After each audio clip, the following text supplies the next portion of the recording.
اعوذ باللہ من الشیطان الرجیم بسم اللہ الرحمن الرحیم سورۃ البقرہ آیت نمبر 102 کا لفظی ترجمہ دیکھیں گے۔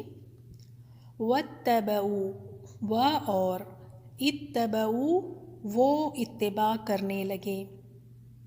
اور وہ اتباع کرنے لگے یا پیروی کرنے لگے، ما جو یعنی اس کی جو، تتلو پڑھتے تھے، تلاوت بھی ہم کہتے ہیں اسی طرح سے، الشیاطین شیطان کی جمع شیاطین، تو شیاطین، علی اوپر، ملکی بادشاہت کو کہتے ہیں، تو علی ملکی بادشاہت میں، سلیمان علیہ السلام کی، وما و حالانکہ، ما نہیں حالانکہ نہیں، کفر کفر کیا، سلیمان علیہ السلام نے، ولیکن و اور لیکن الشیاطین شیاطین نے، کفروا کفر کیا، یعلمون جب دیکھیں لام پر تشدید ہو تو اس کا مطلب ہوتا ہے تعلیم دینا یا سیکھنے سکھانے کا معنی آتا ہے، تو یعلمون وہ تعلیم دیتے تھے یا وہ سکھاتے تھے، الناس لوگوں کو، سحر کہتے ہیں جادو کو، تو جادو، وما و اور ما جو یعنی اس کی جو، انزل نازل کیا گیا، پیسو ٹینس ہے مجہول ہے، الا اوپر، الملکینی اس کو ہم تھوڑا سا سمجھتے ہیں، اس کے رولز ہم سمجھیں گے۔ دیکھیں جس طرح انگلش میں سنگولر ہوتا ہے اور پلورل، جیسے واحد اور جمع، لیکن عربک میں سنگولر بھی ہوتا ہے، پلورل بھی ہوتا ہے، اور ڈیول جسے کہتے ہیں دو کے لیے الگ سے ورڈ استعمال ہوتا ہے جسے تثنیہ کہتے ہیں، تو ایک واحد ہے ایک کے لیے، تثنیہ آئے گا دو کے لیے، اور جمع یعنی بہت ساروں کے لیے۔ تو اس کی مثال دیکھیں، ملک کہتے ہیں ایک فرشتے کو، فرشتہ، اور ملائکہ فرشتے بہت زیادہ، اور اگر دو فرشتے ہو دو تو ملکینی۔ تو عربک میں تثنیہ ڈیول اس طرح ہوتا ہے کہ اینڈ میں آپ دیکھیں یا تو یا نون ہوگا، الف نون ہوگا، یا نون کے نیچے زیر ہو تو یہ دو کے لیے آتا ہے، تو الملکینی دو فرشتوں کے، بابیل بابیل آج کل جسے کوفہ کہتے ہیں عراق میں ہے، ایک جگہ کا نام ہے، تو آپ اس کو اسی طرح لکھیں بابیل میں، ہاروتا ہاروت و ماروتا اور ماروت یہ فرشتوں کے نام ہیں، اس کو بھی اسی طرح سے لکھ لیں، وما اور ما نہیں، یعلمانی وہ دونوں سکھاتے تھے، من احدن کسی ایک کو، حتیٰ یہاں تک کہ، یقولا وہ دونوں کہتے ہیں، لاسٹ میں دیکھیں لا ہے یقول نہیں ہے، یقولا وہ دونوں کہتے، انما بے شک، لیکن انما کا مطلب ہوتا ہے جیسے بات کو، یعنی یہ میننگ کو کنفائن کر دیتا ہے، یعنی بات صرف یہی ہے، اس کے علاوہ کوئی اور دوسری بات ہے ہی نہیں، صرف یہی بات ہے،